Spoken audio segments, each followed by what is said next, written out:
اور رسول اللہ صلی اللہ علیہ وسلم نے اپنی بیٹی فاطمہ کو بھی فرمایا رضی اللہ تعالی عنہا، جو کہ جنت کی شہزادی ہیں، اور کیا فرمایا کہ فاطمہ عمل کر لو، کیونکہ عمل تمہارے اصل کام آئے گا۔ لیکن یہ جو صدقہ ہے نا، یہ اتنے امیزنگ چیز ہے۔ رسول اللہ صلی اللہ علیہ وسلم نے فرمایا کہ صدقہ کا 1 درہم، یعنی 10 روپیز اگر ہم روپیز میں بات کریں، یا $10 3 لوگوں کو جنت میں لے کے جائے گا۔ یہ رسول اللہ صلی اللہ علیہ وسلم نے ایگزامپل دی، اور فرمایا کہ صدقہ کا 1 درہم 3 لوگوں کو جنت میں لے کے جائے گا۔ اور وہ کیسے؟ وہ ہسبینڈ جو کہ مال کماتا ہے، وہ بیوی جو مال کی حفاظت کرتی ہے اور اس کو خرچنے کا ارادہ کرتی ہے، اور اس بیوی کی اولاد یا اس کا غلام جو اس کو ٹرانسپورٹ کرتا ہے اور واقعتاً مستحق انسان تک پہنچاتا ہے۔ اللہ اکبر۔ تو 1 درہم سے 3 لوگ جنت میں جائیں گے۔ اب ہسبینڈ اس نے صدقہ کی نیت سے نہیں بھیجا بیوی کو، یا صدقہ کی نیت سے نہیں کمایا، لیکن وہ ارن کرتا ہے، میں بھی وہ دبئی میں ہے یا سعودی عرب میں ہے، اینڈ ہی ارنز ہز منی، اور وہ پاکستان میں بیوی اس کی وہ اس کو بھیجتا ہے، اور وہ بیوی کیا کرتی ہے کہ وہ اس کو انٹینشن کرتی ہے کہ انشاءاللہ، یا اس کے گھر پہ کوئی غریب فقیر آتا ہے، پروفیشنل مانگنے والا نہیں لیکن واقعتاً حقدار آتا ہے، یہ بیوی ارادہ کرتی ہے کہ میں کسی ایسی جگہ پہ خرچ کرتی ہوں جہاں پہ مجھے اور میرے گھر والوں کو فائدہ ہو سکے۔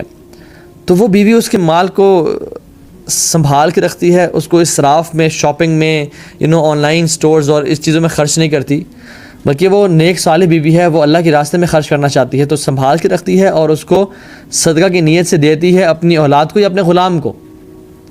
اور وہ غلام جا کے، حالانکہ وہ سیلریڈ ہے، وہ اس کی کوئی انٹینشن نہیں تھی صدقہ کرنے کی، لیکن صرف دا فیکٹ دیٹ وہ ٹرانسپورٹیشن کا باعث بن رہا ہے، وہ بیوی سے وہ مال لے کے حقدار تک مال پہنچا رہا ہے، اس 1 درہم کی وجہ سے 3 لوگ اللہ سبحانہ وتعالیٰ جنت میں داخل کریں گے۔ اللہ اکبر، ہاؤ امیزنگ از دیٹ۔ تو یہ حدیث میں کیا آتا ہے؟ 1 تیر جو کہ جہاد کے راستے میں استعمال ہوتا ہے، وہ 3 لوگوں کو جنت میں لے کے جائے گا۔ ایک وہ شخص جو بناتا ہے اس کو، جو مطلب سپانسر کرتا ہے، مینس وہ بنا کے سپانسر کرتا ہے یا اس کو فراہم کرتا ہے، فائنانس کرتا ہے۔ دوسرا وہ شخص جو اسلام آباد سے جہاں پہ جہاد ہو رہا ہے وہاں تک پہنچاتا ہے، اور تیسرا وہ مجاہد جو اس کو چلاتا ہے اور اللہ کے دین کی سربلندی کے لیے، الہ کلمت اللہ کے لیے اس کو استعمال کرتا ہے۔ تو 1 تیر کا جو صدقہ ہے یہ 3 لوگوں کو جنت میں لے کے جائے گا۔ اور انسان ڈرتا ہے کہ مال خرچ کرنے سے کہیں میرا مال کم نہ ہو جائے۔ اس انسان کے لیے رسول اللہ صلی اللہ علیہ وسلم مجھ سے اور آپ سے خطاب کر رہے ہیں۔ اگر ہمیں خوف آئے نا کہ مال کم نہ ہو جائے، تو اللہ کے نبی صلی اللہ علیہ وسلم نے ہمیں جواب دیا، ما نقصت صدقۃ من المال، صدقہ مال کو کبھی کم نہیں کرتا۔ یہ شیطان کا جھوٹا پرومس سچا ہے یا رسول اللہ صلی اللہ علیہ وسلم کا صادق المصدوق کا پرومس سچا ہے کہ مال جو ہے وہ کم نہیں ہوتا صدقہ دینے سے؟ ہاں، تمہارے والیٹ میں تو شاید کچھ نوٹس کم لگ رہے ہوں یا تمہارے بینک بیلنس میں تو کم ہو گئے ہوں، لیکن ایکچوئل میں تمہیں زندگی میں پتہ چل جائے گا کہ مال تمہارا کم نہیں ہوا۔ اللہ تعالیٰ ڈفرینٹ اینگل سے، ڈفرینٹ ذریعوں سے دیں گے، اور دنیا میں نہیں تو آخرت میں تو تمہیں اس کا اضعاف و مضاعفہ تمہیں بڑھا چڑھا کے ملے گا۔ مال کم نہیں ہوتا، کیا اتنا ہی رہتا ہے؟ اتنا بھی نہیں رہتا، بلکہ بڑھتا ہے۔ حدیث میں کیا آتا ہے؟ ایک اینجل، ایک فرشتہ دن میں اناؤنسمنٹ کرتا ہے کہ یا اللہ جو مال خرچ کرے تو اس کو مزید عطا کر، اور یا اللہ جو مال روکے اس سے تو اس کو تو برباد کر دے۔ یہ دن میں اناؤنسمنٹ کرتا ہے فرشتہ کہ جو مال خرچ کرے تو اس سے عطا کر، اور جو مال روکے تو اس کو تباہ و برباد کر دے۔ اور رات میں بھی ایک فرشتہ یہ اناؤنسمنٹ کرتا ہے۔ اللہ تعالیٰ فرماتے ہیں من ذا الذی یقرض اللہ قرضا حسنا، کون ہے تم میں سے جو اللہ رب العالمین کو، ذو العرش المجید فعال لما یرید کو، یقرض اللہ قرضا حسنا، اللہ تعالیٰ کو بہترین قرض حسنہ دے، فیضاعف لہ، اور اللہ تعالیٰ اس کے لیے اس کو بڑھا چڑھا دیں، اضعافا کثیرا، کتنا بڑھانا؟ اضعافا کثیرا۔ اور یہ کون کہہ رہا ہے؟ کہ بچہ یا انسان نہیں کہہ رہا، یہ اللہ رب العالمین کہہ رہے ہیں۔ اور امیجن اللہ تعالیٰ کے ہاں کثیرہ کتنا ہوگا، ہم اپنی ذہن و گمان میں بھی اس کو نہیں لا سکتے۔ اللہ تعالیٰ جس کو بڑھانا چاہیں بڑھا سکتے ہیں۔ رسول اللہ صلی اللہ علیہ وسلم نے امیر صحابہ غریب صحابہ بلال رضی اللہ تعالیٰ عنہ کو فرمایا، یا بلال انفق ولا تخشى ذی العرش اقلالا، اے بلال تم خرچ کرو اور مت ڈرو کہ عرش کا مالک تم پہ خرچ کرنے سے روکے گا۔ تم خرچ کرو اور مت ڈرنا کبھی زندگی میں کہ ذو العرش المجید اور فعال لما یرید وہ تم پہ خرچ نہیں کرے گا۔ کیسے ہو سکتا ہے کہ جب ہم اس رب کو راضی کرنے کے لیے مال دیں تو وہ ہم پہ خرچ نہ کریں؟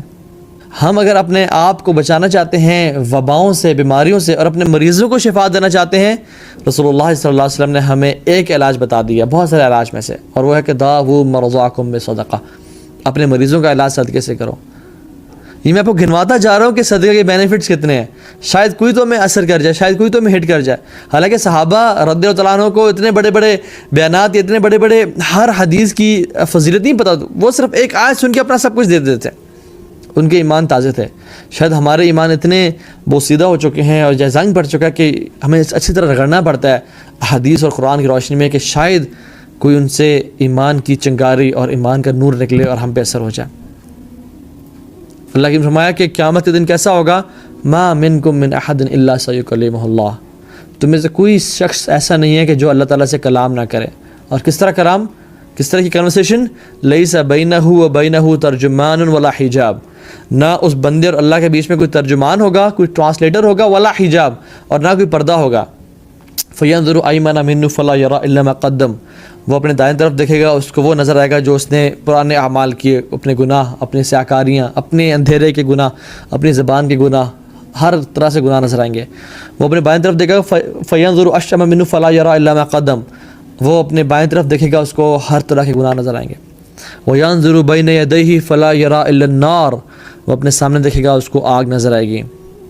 تو اللہ کی نے اس حالت میں رہنے سے اور اپنے آپ کو بچانے میں ایک ٹرک بتائی، جب تم اس حالت میں ہوگے تو تمہیں کیا چیز بینیفٹ پہنچائے گی، فاتقوا النار ولو بشق تمرۃ، اپنے آپ کو اے لوگو آگ سے بچاؤ، ولو بشق تمرۃ، چاہے آدھی کھجور دے کے کیوں نہیں، چاہے تمہیں آدھی کھجور دینی پڑے نا، یا تمہیں آدھی کھجور جتنی ایفرٹ کرنی پڑے اپنے آپ کو آگ سے بچانے کے لیے، تم لازمی کرنا۔ اور اگر تمہارے پاس یہ بھی نہ ہو، او فبکلمۃ طیبہ، تو یہ تم لازمی کرنا۔ اور اگر تمہارے پاس یہ بھی نہ ہو، او فبکلمۃ طیبہ، تو ایک اچھا بول کے ہی تم اپنے آپ کو آگ سے بچا لو۔ اگر تمہارے پاس کھجور بھی نہیں ہے تو تمہارے پاس زبان تو ہے نا، کسی کو اچھا بول دو، سبحان اللہ بول دو، الحمدللہ بول دو، کیونکہ کل معروف صدقہ، ہر نیکی صدقہ ہے۔ صحابی آئے اللہ کے نبی کے پاس، یا رسول اللہ صلی اللہ علیہ وسلم، میرا دل بڑا سخت ہو چکا ہے، دل بہت سخت ہو چکا ہے، نماز میں مزہ نہیں آتا، نماز میں خشوع نہیں ہے، آنکھوں سے آنسو نہیں بہتے، نیکی کرنے کا دل نہیں چاہتا، گناہ کرنے کی لذت بڑی ہو گئی ہے، فتنوں سے بچ نہیں پا رہا، دل سخت ہو گیا، کیا کروں؟ صحابی آئے، یا رسول اللہ صلی اللہ علیہ وسلم، دل بہت سخت ہو گیا، کیا کروں؟ کہا یتیم کے سر پہ ہاتھ رکھو اور مسکین کو کھانا کھلاؤ۔ میں اور آپ کتنا یہ کام کرتے ہیں؟ کیا یتیم اور غریب مسکین ختم ہو گئے اس دنیا میں؟ کیا یہ عمر بن خطاب کا دور چل رہا ہے جس میں کوئی دینے والے تو ہزاروں لاکھوں ہوں اور لینے والا کوئی نہ ہو؟ نہیں، بلکہ اٹس دا ایگزیکٹ اپوزٹ۔ ہم دیکھیں تو مانگنے والے ہر چوک پہ کھڑے ہیں۔ میں پروفیشن سے بات نہیں کر رہا، آپ ہر جھونپڑی میں چلے جائیں، ہر فروٹ ریڈی پہ چلے جائیں، ہر چھلی کے ٹھیلے پہ چلے جائیں، آپ کو غربت نظر آئے گی۔ آپ ذرا اپنے آگے پیچھے گھوم کے تو دیکھیں، بہت لوگ لینے والے ہیں لیکن ہم دینے والے کیوں نہیں ہیں؟ ایسی مزید ویڈیو کے لیے ہمارے YouTube چینل اسلامی ٹی وی کو سبسکرائب، لائک اور شیئر کریں۔